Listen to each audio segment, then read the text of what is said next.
Hello everyone, कैसे हैं आप लोग। I am Anu, welcome my class. और आप देख रहे हैं अनु टेक एजुकेशन। अनु टेक एजुकेशन में आप लोगों का बहुत बहुत स्वागत है।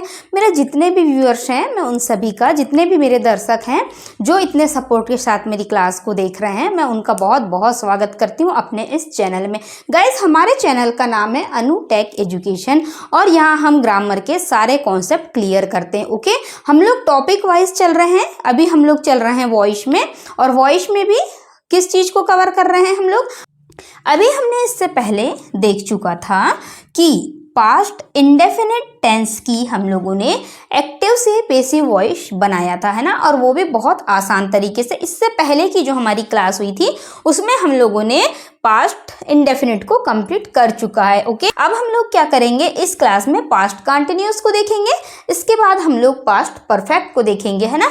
इसके हम सारे अफर्मेटिव, नेगेटिव और इंटरोगेटिव हम लोग सभी सेंटेंसों को सॉल्व करेंगे। तो चलिए, हम लोग टाइम वेस्ट नहीं करेंगे। लेकिन हाँ, एक बात जरूर कहूँगी, यदि चैनल पे नए हैं तो प्लीज़ चैनल को सब्सक्राइब जरूर कर लेना, ताकि मेरे प्रतिदिन के आपको नोटिफिकेशन मिलता रहे। चलिए गाइस, टाइम वेस्ट नहीं करेंगे और चलते हैं हम अपने आज के टॉपिक पे। आज का हमारा टॉपिक है पास्ट कंटिन्यूअस टेंस, और इसमें पास्ट के कंटिन्यू होने की बात हो रही है ना। मतलब कोई काम पास्ट से शुरू हो चुका है और अभी भी कंटिन्यू है, ये चीज़ हमें इसमें बताना है, ठीक है। तो इसकी पहचान क्या होती है मैम, आपने तो अब सोच रहे हैं आप लोग ना कि मैम इसकी पहचान क्या होती है। आपने तो पहले बता चुका था हमें कि इसकी पहचान जा रहा था, रही थी, रहे थे, है ना। रहा था, रही, रहे हम लोगों ने देखा था। जहां भी रहा, रही देखे, मतलब हम एकदम से समझ जाते थे कि ये किस टेंस का वाक्य है। ये है हमारा कॉन्टिन्यूअस टेंस का। लेकिन अब समझ जाइए, ये है वॉइस, और वॉइस में सेंस निकलता है हर सेंटेंस के बाद में जा रहा था, जा रही थी, जा रहे थे, है ना। जब हम पैसिव वॉइस बनाते हैं तो जाने का सेंस निकलता है, मतलब जा, किसी भी चीज के जाने की बात होती है। लेकिन जब हम उसका पैसिव वॉइस बनाते हैं तो जाने की कोई भी इंग्लिश नहीं होती है।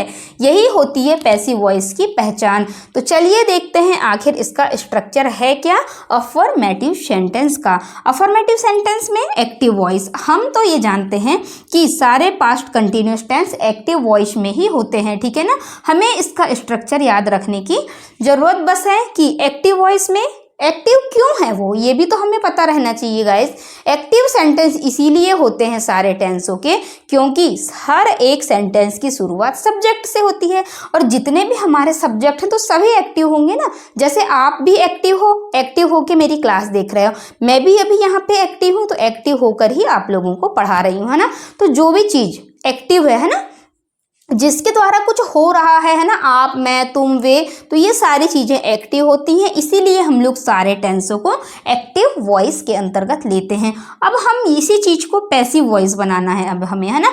क्या हुआ था कि टेंस और वॉइस के बीच में थोड़ी सी लड़ाई हो गई थी। तो टेंस वॉइस ने हमसे आके बोला कि तुम तो बहुत स्मार्ट बन रहे हो ना, कि टेंस बन गए तो अपने आप को थोड़ी सी क्या वर्ब याद कर ली, हेल्पिंग वर्ब याद कर लिया, तो आप लोग बहुत ज़्यादा स्मार्ट समझने लगे हो थोड़े से टेंस के स्ट्रक्चर याद करके। तो वॉइस ने कहा कि अब तुम मेरा भी सामना करके देखो। तो हमने बोला ठीक है, चलिए देख लेते हैं। तो हम वॉइस का ही सामना कर रहे हैं, और हम भी वॉइस को बिल्कुल फिनिश कर देंगे, जैसे हम टेंस को देख चुके हैं एकदम आसान से आसान तरीके से। सो गाइस, यदि आप लोगों ने मेरी पिछली क्लासेस नहीं देखी है तो आप लोग उसको भी जरूर देखिएगा। टेंस की क्लास है, टेंस अगर आपसे बनेंगे और टेंस की यदि आपको पहचान है तो वॉइस आप चुटकियों में सॉल्व कर लेंगे। तो चलिए हम देखते हैं अब इसका अफर्मेटिव का स्ट्रक्चर, वो भी एक्टिव वॉइस का। Subject plus was verb plus main verb के first form plus ING plus object, ठीक है।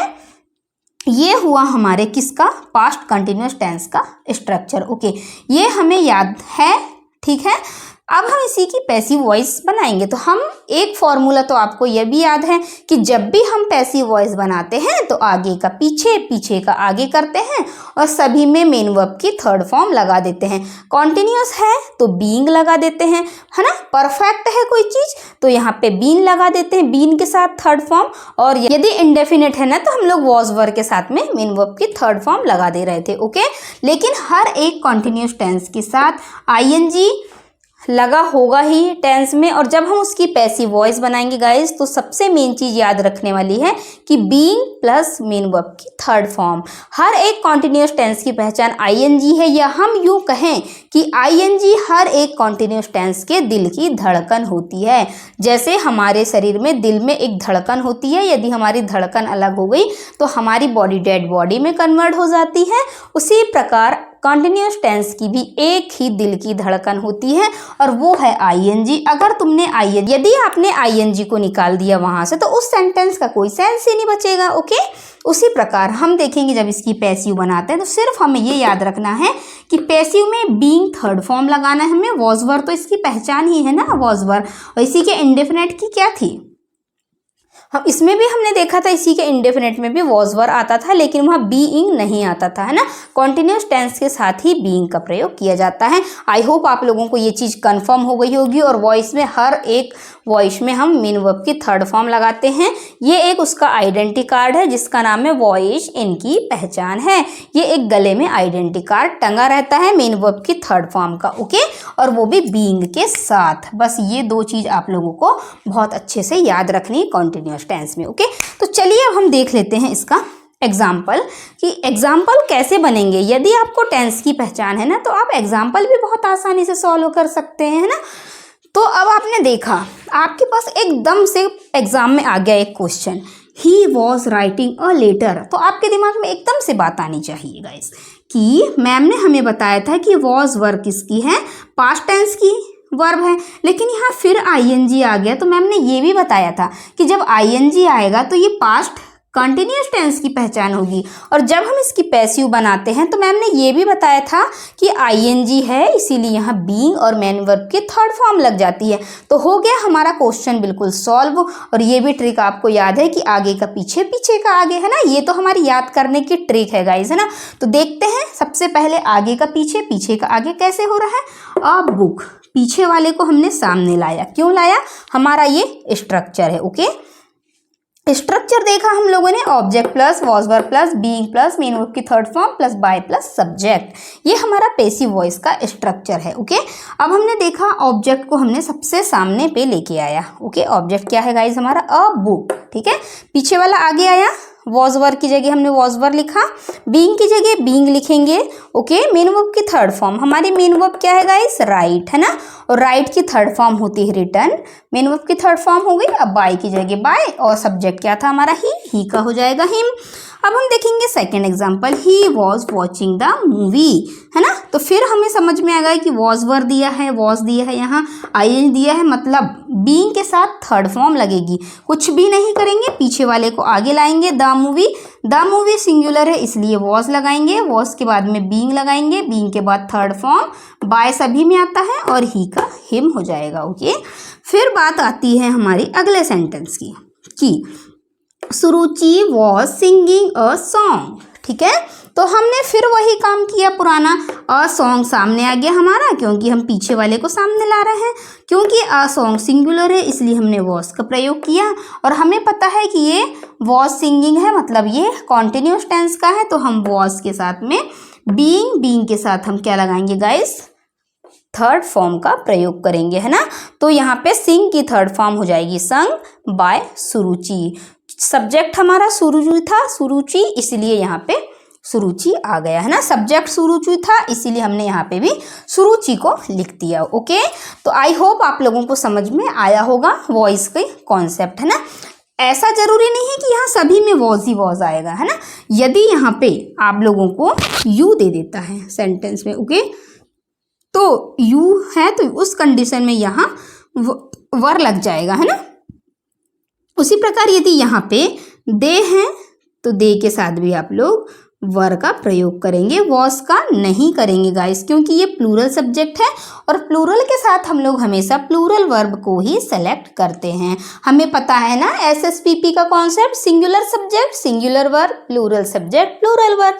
तो ये हमारा सिंगुलर सब्जेक्ट था इसलिए हमने सिंगुलर वर्ब लगाया, ये हमारा प्लूरल था इसलिए हमने यहाँ प्लूरल वर्ब लगाया। यहाँ भी देखिए ये भी प्लूरल था इसलिए हमने यहाँ दे के साथ हमने वर लगाया था। और गाइस जिन लोगों को सब्जेक्ट सिंगुलर प्लूरल के बारे में नॉलेज नहीं है वो सारे स्टूडेंट पिछली क्लासों को देखिएगा। Subject verb agreement Anutech education search करोगे आपको वहाँ पे सारी चीज़ें मिल जाएंगी। ओके, वहाँ पे मैंने सभी चीज़ों को डिफाइन किया है कि कौन सी चीज़ें सिंगुलर में आती हैं और कौन सी चीज़ें प्लूरल में आती हैं, किसके साथ कौन सी वर्ब लगेगी, ये सारी चीज़ें मैंने बेसिक आप लोगों को बता रखा है। तो गाइस अब हम इसके बाद में नेगेटिव सेंटेंस को देखते हैं। उसमें भी कुछ भी नहीं करना है, बस वॉज वर्ब के बाद नॉट लगा देना है, बस काम खत्म। चलिए अब हम लोग नेगेटिव सेंटेंस देख लेते हैं गाइस। नेगेटिव में भी कुछ भी नहीं करना है, बस वॉज वर्ब के बाद नॉट लगा देना है और यहाँ भी वॉज वर्ब के बाद में नॉट लगा देना है। बाकी सेंटेंस सेम रहेगा, बीइंग, थर्ड फॉर्म, बाय और सब्जेक्ट सेम रहेगा, है ना। तो ये एक्टिव वॉइस का सेंटेंस है और किसका है, ये पास्ट कंटिन्यूस टेंस के नेगेटिव का ये स्ट्रक्चर है और ये एक्टिव में था। हम लोग सभी जानते हैं कि सारे टेंस एक्टिव होते हैं, तो ये एक्टिव था। हमें सिर्फ इसकी पैसिव देखना है, किसकी, पास्ट कंटिन्यूस टेंस की पैसिव वॉइस। और अब हम इसकी पहचान कैसे करेंगे, ये चीज़ अब हमको पता चल चुकी है। यदि हमारे क्वेश्चन में दिया होता है दे वर नॉट ईटिंग चॉकलेट, तो अब हमें ये समझ में आ जाना चाहिए कि हमें मैम ने बताया था कि वॉज वर्ब दिया है तो वो पास्ट टेंस की बात हो रही है, ठीक है। नॉट दिया है तो वो नेगेटिव की बात हो रही है और आईएनजी दिया है गाइस तो वो कंटिन्यू की बात हो रही है ना। तो कैसे, पास्ट का कंटिन्यूस टेंस की बात हो रही है और वो भी नेगेटिव का स्ट्रक्चर है ना। तो बस हमें इन दो चीज़ों का ख्याल रखना है कि यहाँ वॉज आ जाएगा, यहाँ वॉज वर्ब से हम इसकी पहचान करेंगे ये पास्ट टेंस है और हम आईएनजी से पहचान करेंगे कि ये कॉन्टिन्यूस टेंस का वाक्य है। यदि यहाँ पे थर्ड फॉर्म दिया रहता ना, ईटिंग की जगह ईटन दिया रहता, तो हम देखते यहाँ पे कि ये परफेक्ट टेंस का वाक्य होता है, क्योंकि मेन वर्ब की थर्ड फॉर्म परफेक्ट टेंस में आती है ना और आईएनजी कॉन्टिन्यूस टेंस में आती है। चलिए इनको भी सॉल्व कर लेते हैं, देखते हैं क्या कह रहे हैं आखिर हमारे सेंटेंस, ठीक है ना।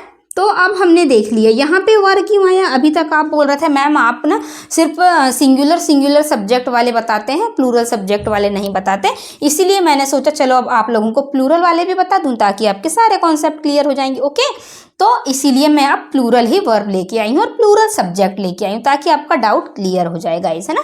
तो चलिए देख लेते हैं। दे हमारा प्लूरल सब्जेक्ट था, इसीलिए यहाँ वॉज नहीं आया है। ओके, इसीलिए यहाँ वर्ब का प्रयोग किया गया है।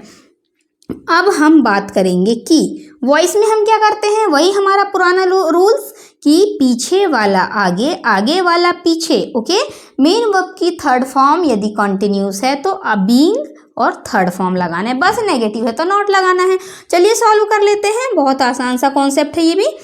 चॉकलेट्स, पीछे वाले को आगे पकड़ के लाए, बिल्कुल घसीटते लेके आना है, नहीं भी आएगा तो भी लेके आना है हमको इसको, है ना। तो हमने देखा चॉकलेट्स सामने आया, पीछे वाला आगे। अब हमने देखा वॉज वर्ब, चॉकलेट भी प्लूरल है, एस या ई एस लगा था, इसीलिए यहाँ पे हमने वर्ब को लगा। यदि यहाँ सिर्फ चॉकलेट की बात होती तो एक चॉकलेट की बात होती, उस कंडीशन में हम इसके अकॉर्डिंग नहीं चलते, वर्ब के अकॉर्डिंग। अब हम यहाँ पे वॉज का प्रयोग करते। ओके, उसके बाद नेगेटिव होता है नॉट, हमें पता है स्ट्रक्चर में देखते जाइए ना, मैं आप लोगों को क्वेश्चन करवाते जाती हूँ, आप स्ट्रक्चर में मैच करते जाइए और यदि कुछ भी स्ट्रक्चर में नहीं सेट होता तो मुझे बताइए। जैसे घोड़े पे दूल्हे को बिठाया जाता है ना, उसी प्रकार स्ट्रक्चर पे इस सेंटेंस को बिठाया जा रहा है गाइस। तो चलिए मैच करते जाइए, मैं आप लोगों को यहाँ से देख देख के बता रही हूँ, आप ऊपर मैच करते जाइए। ओके, हमने देखा हमारा ऑब्जेक्ट था चॉकलेट, बिल्कुल था। वॉज वर्ब में से हमने वॉज वर्ब को सेलेक्ट किया क्योंकि चॉकलेट्स प्लूरल था, नेगेटिव है तो नॉट, बीइंग। उसके बाद आती है मेन वर्ब की थर्ड फॉर्म, मेन वर्ब की फर्स्ट फॉर्म है हमारी ईट और थर्ड फॉर्म होती है ईटन। बाय सभी में आता है गाइस और सब्जेक्ट देम। अब आप सब फिर सोचने लगे कि मैम देम कैसे लगा दिया आपने, अपने मन से तो नहीं लगा दिया, नहीं बिल्कुल मन से नहीं लगाया है मैं, और सेंटेंस भी मैं अपने मन से नहीं बनाती हूँ, मैं सारे क्वेश्चन एग्जाम के ही करवाती हूँ आप लोगों को। ओके, तो दे का देम होता है, अभी अभी मैंने आप लोगों को बताया था। मैंने इसीलिए आपके सामने पूरी टेबल ही इंटरचेंज की रख दिया है कि इस इंटरचेंज से आप लोग आसानी से देख सकते हैं कि आई का मी, वी का अस, यू का यू, ही का हिम होता है, सी का हर होता है और दे का देम होता है गाइस, है ना। इसीलिए मैं आपको इस टेबल को आपके सामने ही प्रेजेंट करके रखी हूँ ताकि आप लोग बार बार मुझसे क्वेश्चन ना कर पाए, है ना, इसीलिए। तो अब हम देखते हैं इसमें सेकेंड एग्जाम्पल को, we were not winning the match. फिर हम पहचान गए वॉज वर है मतलब पास्ट टेंस है ना। फिर फिर से हम इसको पहचाने कि वॉज वर क्यों आया, क्योंकि ये पास्ट कंटिन्यूअस टेंस है और पास्ट कंटिन्यूअस टेंस की पहचान ही वॉज वर होती है। नेगेटिव सेंटेंस है, कोई बात नहीं, विनिंग आईएनजी लगा है मतलब कॉन्टिन्यूस का है, द मैच, तो हम पहचाने गए ना कि आखिर ये पास्ट कंटिन्यूस का है सिर्फ आईएनजी से और वर्ब से। ओके, अब हम बात करेंगे इसके पैसिव बनाने की, तो हम वही पुराना रूल्स, द मैच को सामने लेके आए। चलो भैया ऑब्जेक्ट सामने, क्योंकि ऑब्जेक्ट की जगह ये है और हम बना पेसिव वॉइस रहे ना गाइस, तो पेसिव वॉइस के स्ट्रक्चर में मैच करेंगे हम इसको, है ना। तो हमने देखा यहाँ पे कि द मैच हमारा सामने आ चुका है। उसके बाद हमने देखा ये वी प्लूरल था, इसीलिए यहाँ प्लूरल वर्ब आई थी, लेकिन द मैच सिंगुलर है, ठीक है ना, इसीलिए यहाँ पे वॉज का प्रयोग करेंगे। अब हम यहाँ की वर्ब यहाँ नहीं छापेंगे। अगर आप इस चीज़ को रट रहे होगे तो बहुत गलत बात है गाइस, क्योंकि हमको सिर्फ सब्जेक्ट देखकर वॉज वर्ब सेलेक्ट करना है ना। यदि हमारे सब्जेक्ट सिंगुलर है तो हमें सिंगुलर वर्ब को सिलेक्ट करना है, और यदि हमारा सब्जेक्ट प्लूरल है तो हमें प्लूरल वर्ब सेलेक्ट करना है। तो हमने देखा कि यहाँ पे हमारा सब्जेक्ट सिंगुलर है ना, भले ही ये ऑब्जेक्ट है लेकिन काम तो सिंगुलर का कर रहा है ना, जगह पर तो ये सिंगुलर की बैठा है, तो ये हमारा सब्जेक्ट हो गया, ठीक है ना। इसीलिए सिंगुलर था, वॉज लगाया, नेगेटिव है, नॉट लगाया, उसके बाद कंटिन्यूस है, बीइंग लगाया, मेन वर्ब की थर्ड फॉर्म लगेगी, विन की वॉन होती है, बाय सभी में आता है, और अस। अब फिर सोचने लगे कि मैम आपने ना फिर अपने तरफ से अस लगा दिया, लेकिन मैंने अपनी तरफ से अस बिल्कुल भी नहीं लगाया है। वी का इंटरचेंज होता है गाइस अस, है ना, देखिए आप वहाँ पे मैच कर सकते हैं, वी का अस होता है, ठीक है। अब हम नेक्स्ट एग्जाम्पल देखते हैं, they were not breaking my window, ठीक है ना। तो फिर हम पहचान गए, प्लूरल वर्ब देखा, आईएनजी देखा, मतलब ये किसका है, was verb past tense ING, past continuous tense है, बिल्कुल पहचान गए। अब दिमाग में ये भी बज गई हमारी घंटी दिमाग की एकदम से, कि जब भी हमने यार वॉज वर्ब देखा था और आईएनजी देखा था तो उसकी पैसिव क्या हो रही थी हमारी, उसकी पैसिव हमारी ये हो रही थी कि हम लोग उसमें वॉज वर्ब के साथ में क्या लगा रहे थे, नेगेटिव है तो नॉट तो लगा ही रहे थे, लेकिन बीइंग और थर्ड फॉर्म लगा रहे थे। सबसे ज़्यादा इंपॉर्टेंट रखने वाली बात गाइस ये है बीइंग और उसके साथ में थर्ड फॉर्म, ठीक है ना। बीइंग और थर्ड फॉर्म है मतलब ये हमारा पैसिव का सेंटेंस बन चुका है। तो चलिए इसको भी हम सॉल्व कर लेते हैं, देखते हैं आगे का पीछे, पीछे का आगे। पीछे वाले चलो हमारे साथ आगे आ जाओ, माई विंडो आ गई, माई विंडो हमारे सामने, ठीक है। अब दे के साथ वर क्यों लगा था, क्योंकि दे प्लूरल सब्जेक्ट था, हमने आपको बताया था गाइस, एक बार फिर से बता देती हूँ मैं आप लोगों को कि ही सी इट या किसी का नाम या एक ऐसा नाउन जिसमें एस लगा हुआ है ना, ही सी इट या किसी का नाम या एक ऐसा नाउन जिसमें एस नहीं लगा हुआ होता, वो होता है हमारा सिंगुलर सब्जेक्ट, और सिंगुलर के साथ में सिंगुलर वर्ब आती हैं, और आई वी यू दे, है ना। या एक ऐसा नाउन जिसमें हम लोगों ने एस लगा रखा है वो प्लूरल होता है, और प्लूरल के साथ वर्ब लगाया जाता है। लेकिन आई कभी कभी सिंगुलर में भी आ जाता है और कभी कभी प्लूरल में भी चले जाता है। कुछ इसके कॉन्सेप्ट होते हैं जो हम लोगों ने टेंस में बात कर चुके हैं कि आई कब सिंगुलर में जाता है और कब प्लूरल में जाता है ना। तो देखते हैं, इसमें हम दे प्लूरल था इसीलिए यहाँ पे प्लूरल वर्ब आ गई। अब हमारा माई विंडो सिंगुलर है तो हमने सिंगुलर वर्ब लगाया, नेगेटिव है तो नॉट, कंटिन्यूस है तो बीइंग लगाया, स्ट्रक्चर में मैच करते जाइए। थर्ड फॉर्म है गाइस, तो थर्ड फॉर्म ब्रेक की ब्रोकन होती है, बाय की जगह बाय, और फिर देम। अब मैंने फिर देम अपने मन से नहीं लगाया है, यहाँ पे दे था तो दे का इंटरचेंज देम हुआ है। आई होप आप लोगों को नेगेटिव सेंटेंस वो भी पास्ट कंटिन्यूस के समझ में आ गए होंगे, है ना। तो अब हम बात करते हैं इनके इंटरोगेटिव सेंटेंसों की, वो भी बहुत ही मज़ेदार तरीके से। अब हम लोग बात कर लेते हैं इंटरोगेटिव सेंटेंसों की, है ना, कि इंटरोगेटिव सेंटेंस आखिर होते किस टाइप से हैं और चेंजेस क्या होता है इसमें। तो अब आप सोच रहे हैं मैम आप ना बार बार हमें मत बताइए, हम तो बिल्कुल बहुत ज़्यादा ही स्मार्ट हो चुके हैं, हमें तो सब पता है कि इंटरोगेटिव में होता क्या है ना। इंटरोगेटिव सेंटेंस में क्या होता है, कुछ भी नहीं होता यार, बस वॉज वर्ब सामने आ जाता है और सब्जेक्ट को पीछे कर देता है, और सेम स्ट्रक्चर मेन वर्ब की फर्स्ट फॉर्म आईएनजी ऑब्जेक्ट, बाकी सब कुछ सेम रहता है। लेकिन एक चीज़ ध्यान देने वाली ये है गाइस कि यहाँ पे क्वेश्चन मार्क आ जाता है, वॉज वर्ब से स्टार्ट होता है, क्वेश्चन मार्क पे जाके खत्म हो जाता है। अब इसका पैसिव देखते हैं, पैसिव में क्या चेंजेस है आखिर देखते हैं। Was were as it is रहेगा, ऊपर वॉज वर है, नीचे भी वॉज वर। अब हमें पता है ना वॉइस में सब्जेक्ट को आगे रहता है तो पीछे कर देते हैं और ऑब्जेक्ट को हम लोग आगे कर देते हैं, मतलब मैं आगे पीछे इंटरचेंजेस है ना। तो हमने देखा कि ऑब्जेक्ट को हमने अब सामने ला लिया, ठीक है। बेचारा हमेशा पीछे रहता है, उसकी भी तो थोड़ी सी वैल्यू करना जरूरी, उसको भी अच्छा लगेगा। ऑब्जेक्ट को हम लोगों ने क्या लाए, सामने ला लिया। अब हमें पता है आईएनजी की जगह हम लोग क्या लेते हैं गाइस, कॉन्टिन्यूस टेंस में बीइंग का प्रयोग करते हैं, ओके।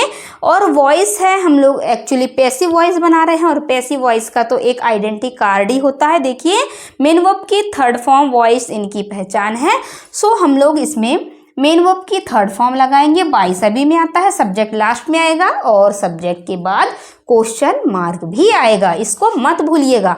मैं भूल भी जाऊं तो मेरे एग्जाम में नंबर नहीं कटेंगे, लेकिन आप लोगों को नहीं भूलना है क्योंकि आपके नंबर कट सकते हैं, है ना।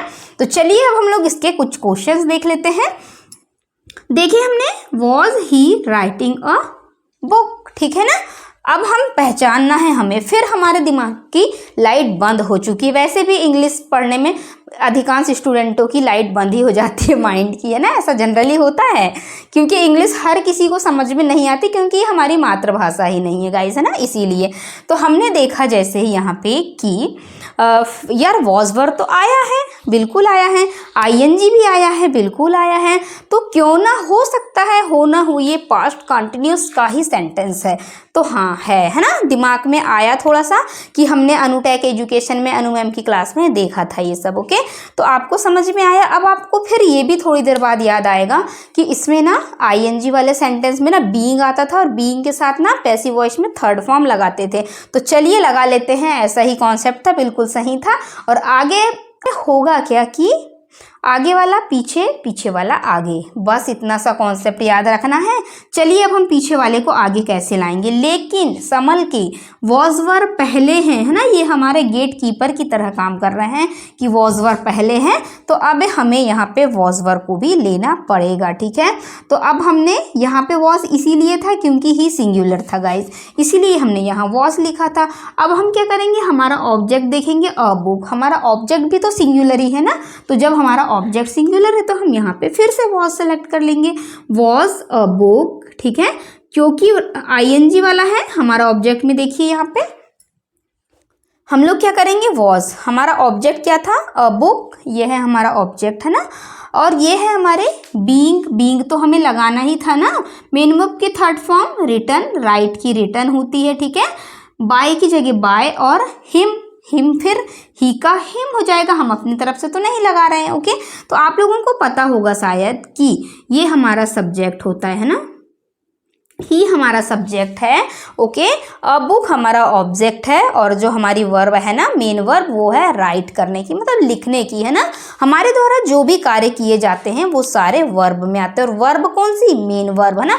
बात हेल्पिंग वर्ब, ये तो हेल्पिंग वर्ब है, ओके। ये हेल्पिंग वर्ब और मेन वर्ब में आप लोगों को शायद अंतर पता नहीं होगा और कुछ बच्चों को होगा भी, लेकिन क्या होता है, ये हमारी हेल्पिंग वर्ब होती हैं गाइज और ये मेन वर्ब होती हैं। जैसे ये हेल्पिंग वर्ब है और मेन वर्ब मतलब हमारे द्वारा जो काम किया जा रहा है ना, उसको हम लोग मेन वर्ब बोलते हैं। चलो हम लोग क्या है, बीच बीच में कॉन्सेप्ट भी क्लियर करते जाते हैं ताकि जो लोग पहली बार देख रहे हैं ना, फिर उनके दिमाग से निकलने लग जाती है। इसीलिए मैं वॉइस पढ़ाते पढ़ाते मैं क्या करती हूँ, सब्जेक्ट वर्ब एग्रीमेंट का भी थोड़ा सा इंट्रोडक्शन दे देती हूँ, किसी को टेंस का भी दे देती हूँ, तो जिन लोगों को नहीं पता होता है उनके कॉन्सेप्ट भी क्लियर हो जाते हैं, है ना।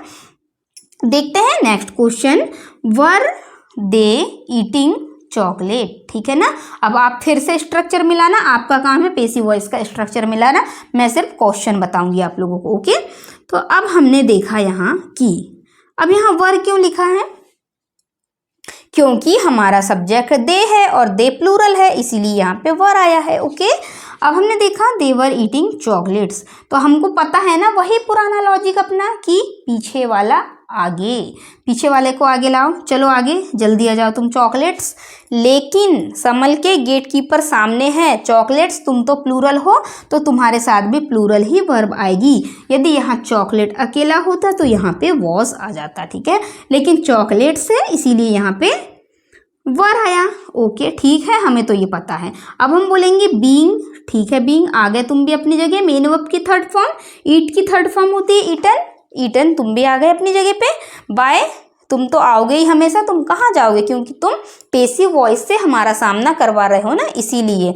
और दे का क्या हो जाएगा गाइस, देम। सब्जेक्ट है ना हमारा, तो सब्जेक्ट था हमारा दे का हो जाएगा देम। Very easy. ओके, अब हम देखेंगे was Sakshi writing the letter. ठीक है, ये एक अगला सेंटेंस है हमारा।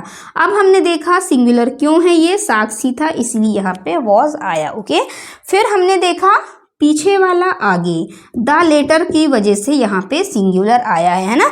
लेटर्स लिखा होता ना तो हम लोग यहाँ फिर वर लगाते, प्लूरल के साथ प्लूरल वर्ब। ठीक है, तो द लेटर सिंगुलर था इसीलिए हमने सिंगुलर वर्ब को लगाया। फिर हमें पता है बीइंग की जगह मेन वर्ब की थर्ड फॉर्म, राइट की थर्ड फॉर्म होती है गाइस रिटन, बाय की जगह बाय और साक्षी की जगह साक्षी। ओके, आप लोगों को आई होप, मैं आपसे उम्मीद यही करूंगी कि आप लोगों को इसके सारे अफर्मेटिव, नेगेटिव और इंट्रोगेटिव के सारे क्वेश्चन समझ में आए होंगे और कॉन्सेप्ट भी समझ में आए होंगे। गाइस, मुझसे जितना बना मैंने बहुत ईजी से ईजी कॉन्सेप्ट में आप लोगों को एकदम हिंदी में समझाने की कोशिश किया। ओके, ऐसा करूंगी आप लोगों से कि आप लोग समझने की कोशिश भी जरूर करिएगा। गाइस, पेशेंस बना के रखिए, क्योंकि ग्रामर इतनी आसानी से समझ में नहीं आती, इसीलिए तो इंग्लिश को हम लोग बहुत टफ मानते हैं ना, और ग्रामर तो है ही टफ है ना। तो लेकिन अब आप लोगों को टफ नहीं लगेगी यदि आप लोग मेरे सीक्वेंस से सारे वीडियोस देखते हैं। ठीक है ना, तो चलिए आज की क्लास को हम अब यहीं ओवर करते हैं। अब हम अगले टेंस में मिलेंगे। अब हमारा इसके बाद कौन सा टेंस आएगा, ठीक है, आप लोग खुद समझदार हैं। हम अगली क्लास में जो भी टेंस होगा तो कुछ नए ही कॉन्सेप्ट के साथ हम लोग प्रेजेंट होने वाले हैं। So guys, thanks for watching this video, और अब हम मिलेंगे अगली क्लास में नए कॉन्सेप्ट के साथ, और ऐसे ही मैं आप लोगों को अच्छे से अच्छे ट्रिक में वॉइस करवाने वाली हूँ। ठीक है, अभी तो मैं गाइज स्कूल बेस पे जो 12th तक बच्चे होते हैं उनके लिए और कॉम्पिटिशन वाले भी बच्चों के लिए करवा रही हूँ, लेकिन मैं स्पेशली इसके बाद में कॉम्पिटिशन वाले बच्चों के लिए वॉइस करवाऊंगी, उन स्टूडेंटों के लिए जो हर चीज़ का कंपटीशन एग्जाम की तैयारी कर रहे हैं, चाहे वह ग्रेड 1, ग्रेड 2 हो, ग्रेड 3 हो, MPSI, पटवारी या किसी भी PNST किसी भी कंपटीशन एग्जाम की हो। मैं एकदम ऐसे कॉन्सेप्ट बताऊंगी उसमें जो डायरेक्ट एग्जाम में वैसे ही क्वेश्चन पूछे जाते हैं, और मैं एग्जाम के क्वेश्चनों की प्रिपरेशन भी आप लोगों को करवाने वाली हूँ। सो गाइज, वीडियो को स्किप मत करना और पूरे वीडियोस अच्छे से देखिएगा। ठीक है, मिलते हैं हम अगली क्लास में, तब तक के लिए ओके, बाय बाय।